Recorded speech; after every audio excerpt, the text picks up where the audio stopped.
Welcome and thank you for listening to the Sales Maven Show. I'm your host, Nikki Rausch. I am your own personal sales maven. I'm here to offer you tips and strategies and techniques to master your sales conversations. Today, we're going to be talking about what not to say. This is a rapport-breaking mistake that many people are making and they don't even know it. So from listening to this episode, you may find that oops, you might be making this as well.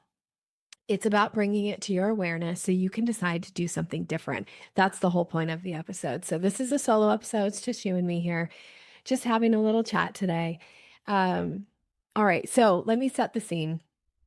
The other day, I went to have a service done. I went to have my teeth cleaned. I feel like I have a lot of teeth cleaning stories, but I had to find a new dentist. I moved to a new town and had to find a new dentist.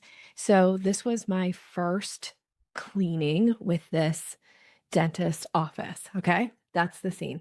And what happened when I went to check out is really what prompted this episode because it was such a great example of one of those opportunities where you can either build rapport or you can break rapport. And it wasn't malicious in any sense of the word. There was nothing like that the person wasn't trying to break rapport. They just weren't paying enough attention to their language. And I see this a lot, not just when I'm out and about as a consumer, but I also see it in the way that my clients often are communicating with their clients. And then there's this breakdown in rapport and they don't understand why. So again, this is one of those what not to say, what not to do, because it's such a rapport breaker. And that's not even the intent behind it. So let me kind of go through the scenario and talk about kind of what happened and what could have happened, what the opportunity was. It was such a missed opportunity. It kind of broke my heart for them. And why this matters is because in business relationships, especially when it's at the start of a relationship, you may have heard me talk about this on the podcast before, that I truly believe that we have a rapport bank account with every single person we come into contact with. And we're either making deposits in that rapport bank account, or when we make a misstep, when we do something unintentionally or sometimes intentionally, we are making withdrawal if it breaks rapport in some way. And the idea is to build up a balance because, let's be candid here. We're all human. We all make mistakes. We all have missteps. We all have off days. And so we want to have a rapport balance built up because when you have a balance, people will give you more grace. But when you're first interacting with somebody and there is no balance, what happens is they go into the red pretty quickly when they break rapport. And so this is the same for you. You go into red pretty quickly with a new client when you don't pay attention or are more thoughtful about your communication. And I often compare this to, imagine that you go out to eat. There's a new restaurant in your town that just opened. And you go there and you've heard good things about it and you're excited and you get there and the food comes out cold. And maybe it takes a really long time for the, waitress or waiter to come back and, refill your water, or maybe it takes them a really long time to bring the check and you go, service, not great, probably not going to come back. Now, contrast that to another restaurant in your town that you have been to, 15, 20 times. You've always had really great service. The food's fantastic. You enjoy the experience and you really like to go there. And you go there one night and the food comes out cold. Do you go back? Yes, because they have a balance with you, right? It's not like one misstep with them causes you to not go again. But yet, for the first time restaurant, one misstep, you probably aren't going to go back. So what you're doing when you're first building relationship with clients, it's like these little tiny things, they matter. They matter so much because they're making decisions. You're either building trust or you're breaking trust. You're building rapport or you're breaking rapport. And you're leaving people feeling good about their interaction with you, or you're leaving them feeling neutral or less than good about their interaction with you, right? Those are your options. So here's what happened in my particular situation. So I go out, have the teeth cleaning. It was fantastic. The hygienist was phenomenal. Takes me to the front desk to check out. So they tell me the total, pull up my credit card, pay, and the front desk person says, "Would you like a copy of your receipt?" And I said, "Oh, no, thank you. I'm good." And she said, "Well, actually, let me print that out because I need to show you um, the fees and broken down because you got a special price for coming as a first time patient that you will not be getting next time. So I want you to know what you're going to be charged next time." So already I'm like, okay, well, why did you ask me if I wanted a receipt first? And then when I say no, then you insist. Why not set the stage of like, hey, we are so thrilled to have you as a new patient. And because you're a new patient, we offered you something. We offered you a special, first time patient. And I just want to walk through and show you all the advantages that you got today. Like that totally changes. It's the same thing, right? Like what I paid is what I paid. And what they're going to charge me next time is going to be what they charge me next time. But how you position it as either it's a positive or a negative. And in this particular case, it came out really negative. It came out like, hey, prepare yourself because you're going to pay all this extra money next time. Not like, hey, you saved all this money today. Like there was no good news in the way it was delivered. It was delivered as if I should instantly be like on notice. Like you're on notice now that when you come back, you are going to pay an exorbitant, more amount of money. And I was like, wow. So I left there with my receipt. And when I got home, I started looking at it and I was like, well, even the way the receipt was laid out, it doesn't say anything about like first time patient, special promotion or discount or anything. It's just got all these fees.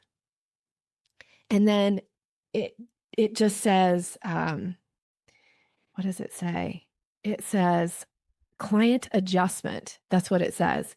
So it doesn't say like first time, patient discount, or even the way they described it on the invoice, the receipt, it totally took away from the good opportunity, the good rapport that they could have been building with me.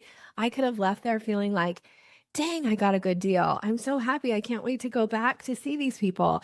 But instead, I left there feeling like, oh, got to prepare myself because for my next appointment, I'm going to be paying so much more.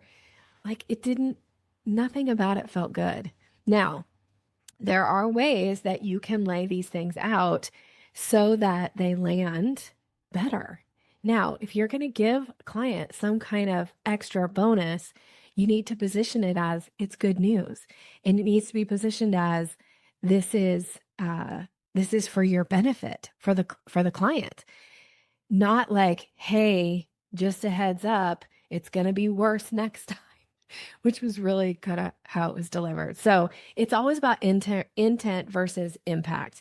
Good intentions can fall flat without thoughtful language. I remember years ago in college, I used to use this phrase when people would misunderstand my, like the point that I was trying to make or the way I was coming across. So I would always say, well, that's not my intention. Or that wasn't my intention. And I used to use that as like my crutch. And when I started studying neurolinguistic programming many years later, we learn this presupposition, which is the meaning of your communication is based on the response you get. So that's a pretty hard one to swallow if you're the person who walks around and it's like, hey, that wasn't my intent. So you took it wrong. That's your problem.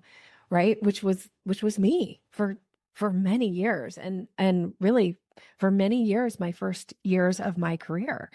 Even when I was managing a large sales team, like I didn't have these skills.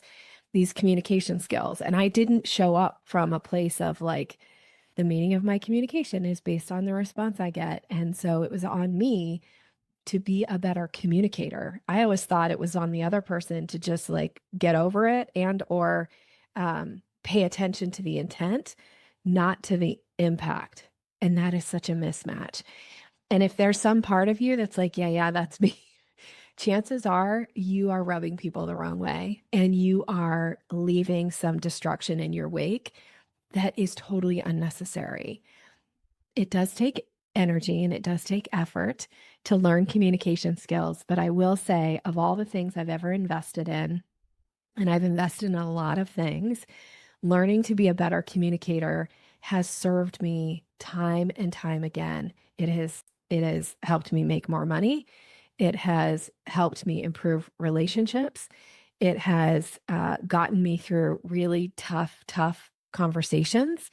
And so it's on you. Like, you get to decide, obviously, whether or not you want to be a better communicator and whether or not rapport is important to you.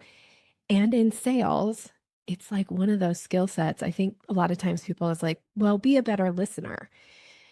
That's one piece of it. Be a better communicator and you will be a better salesperson and you will be a better friend and you will be a better partner and you will be a better parent and you will be a better, citizen. There's just, it's endless to me, communication skills and improving your communication skills of what's possible. So again, you get to decide. All right. So let's talk about how things could have been differently. Like if I got to go in and train the front, office staff at this particular office, one of the things I would have said right from the beginning is it's all about the reframe. Like, how do we direct the intention? How do we direct the attention of the client? What do we put in front of them? What is the thing that we focus on and highlight so that we have the opportunity to build rapport and relationship versus, and what is the thing that we either don't comment on or don't highlight? So in this particular case, highlighting the discount, highlighting what the client saved on this visit is a really good thing. So if she had said, "Hey, I want you to see here on this invoice that we applied a new patient courtesy discount today and you saved X number of dollars." I actually don't even know how many dollars I saved. I'd have to go and like figure it out on the invoice. It's not obvious. I should show it, but I'm not going to because I don't want to call out the actual office itself, but the way it's laid out, it's not clear. So that should have been really clear on the invoice, but also for her to have given the number, right? Like the normal fee for a cleaning is $570. You saved $230 today, which is why your total is only this, right? Like that would have landed, I would have been like, oh, that feels good. And it also would have planted the seed that when I come in next time, I need to expect to pay $500 or so for a cleaning. So like I would have been prepared, but I wouldn't have been walking away thinking about what it's going to cost me next time. I would have walked away thinking about what I saved today. That would have felt so much better.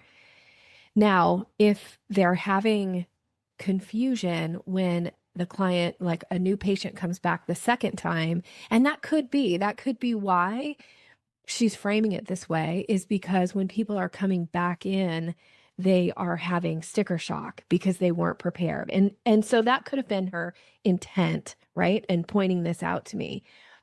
But she could have just said the standard rate for a cleaning is whatever. I just made up that $530. Today you saved, I can't even remember what I just said on the podcast, 200 and whatever dollars. So your total owed is this, right? She planted the seed right then of the 500. And again, if it was reflected this way on the invoice, when the person comes back in, they could have known that. And they can actually put this into their their reminders, right? Because they have automated reminders. I got like 3 text messages from them, and they could have in this next, for my next cleaning, sent a reminder that, we're looking forward to seeing you on Thursday, at 9 a.m. Uh, please be aware that the cleaning fee is X. And like they could have prepped it that way. And that would also save any kind of sticker shock when the person goes to check out. There wouldn't be any like, but hey, wait a minute. Last time I was here, I paid 300 and something, and now you're asking for this. So all of these things matter. And the way it's communicated will absolutely make a difference. So think about the way you're communicating. What are the things that you're highlighting? And why are you highlighting those things? Are you highlighting something because you want to protect yourself, because you don't want there to be any confusion? And is that really building rapport? Because there are ways for you to deliver information without diminishing rapport, without making a withdrawal from that rapport bank account. I saw this recently with a client who asked me to revise communication, that this particular communication, she needed to renew a contract with a client, and her message really focused on something that she didn't do. The message was all like really focused heavily, very in the very beginning, about how she missed getting this contract to them on a certain period of time.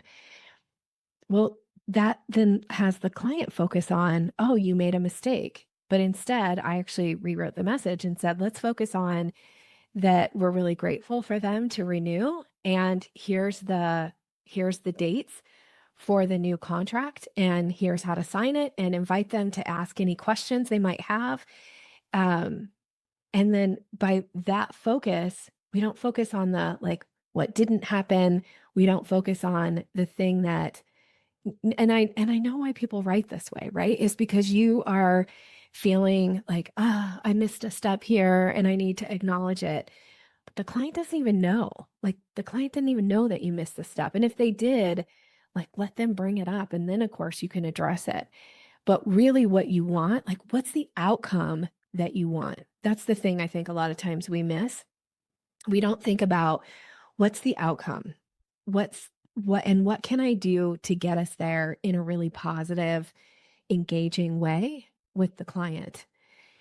If you're always doing everything to protect yourself because you don't want something bad to happen later, you are probably doing what the whole intent of this podcast is, which is you are coming across in a negative way, and you're leaving people feeling pinched. You're leaving people feeling like less than good about the interaction with you. And there's no reason for it, right? Like you can protect yourself. And I'm not saying don't protect your business, but you can do that by having language written into your contracts, having expiration dates. Like you can communicate and highlight the positives without always like really emphasizing the thing they might not like, or the thing that you think you missed a step on, but do they even know that you missed that step? And is it even relevant to the conversation? A lot of times our internal dialogue, which let's be really candid here, most of our internal dialogue is fairly negative. I don't know about you, but if you have a cheerleader as your negative or as your internal voice that's speaking to you all the time, like, congratulations, you've achieved a very high level of consciousness. Most of us have what I think is often a bully, right? As our internal voice, right? Like my internal voice is not kind to me and doesn't speak to me in a really kind, like encouraging way.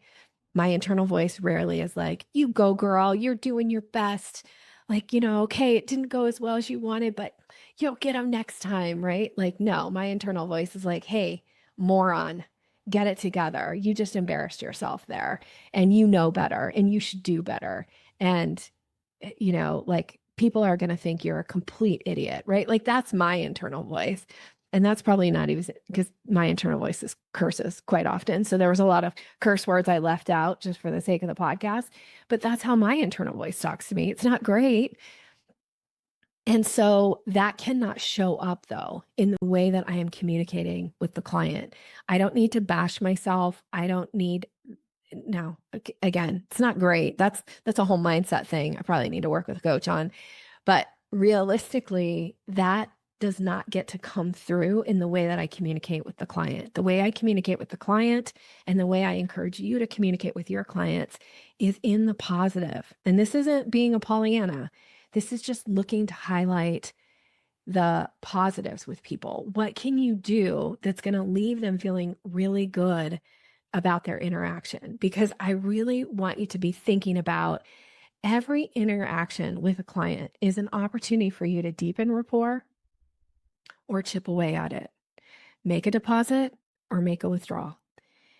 And language matters, sequence matters, delivery matters.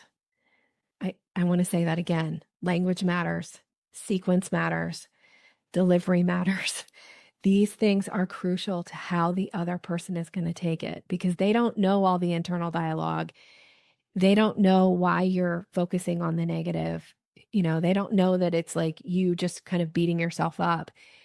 They take it as it's intended for them, right? Like, and it comes across as like, oh, I feel like I've done something wrong here, or they're not happy with their interaction with me. Or, I mean, and again, that's kind of how I felt with the person that was checking out. Like she asked me, do you want a copy of your receipt? And I was like, oh no, thank you. I'm good. And she's like, oh no, you need to have it. And then I like instantly I was like, oh, well, why'd you ask? Why didn't you just have it? Like, let me print this receipt out and I want to walk you through this. Like just even that change of language would have landed differently, right? Okay. So think about your own interactions. And is there something where you're oversharing story, you're delivering it in a negative where it could actually be a positive? And what is the outcome that you're trying to achieve with the person you're interacting with? And what can you change about your language, about your sequence, and about your delivery that will deepen rapport and build stronger relationships?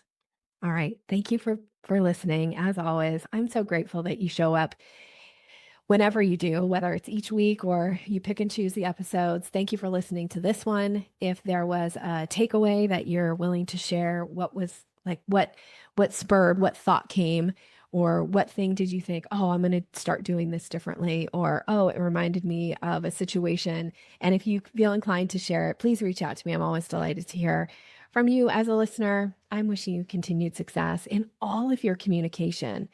All right. Have a great rest of your day.